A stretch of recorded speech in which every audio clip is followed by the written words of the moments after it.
Hi friends, welcome to my channel Nisha Krishnan. ഇന്ന് നമ്മൾ സംസാരിക്കാൻ പോകുന്നത് എന്തുകൊണ്ടാണ് നിങ്ങൾ നിങ്ങളുടെ ഡ്രീമിനെ അപ്രോച്ച് ചെയ്യാൻ വൈകുന്നത് എന്നതിനെ കുറിച്ചിട്ടാണ്.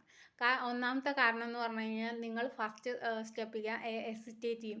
കാരണം നിങ്ങൾ പെർഫെക്റ്റ് ആയിട്ട് തുടങ്ങാമെന്ന് വിചാരിക്കും. പെർഫെക്ഷൻ എന്നുള്ള സ്റ്റേജ് ലൈഫിലില്ല. നമ്മൾ ഒരു കാര്യത്തിന് ഇറങ്ങി പുറപ്പെടുമ്പോൾ അതിലൂടെയാണ് നമ്മൾ പഠിക്കുക.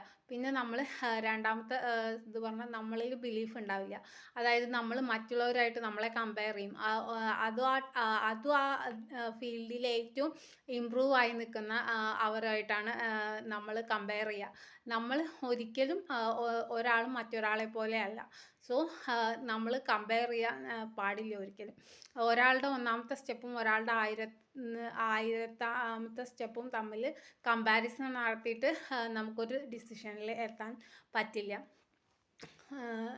സോ നിങ്ങളുടെ ഡ്രീം ഇനി അപ്രോച്ച് ചെയ്യുമ്പോൾ ഇതൊന്നും നോക്കാതെ നിങ്ങൾ ഫസ്റ്റ് സ്റ്റെപ്പ് എടുക്കാൻ തയ്യാറാവുക. നിങ്ങൾക്ക് ഇമ്പ്രൂവ്മെൻറ്റ് താനേ ഉണ്ടാവും. So take the first action.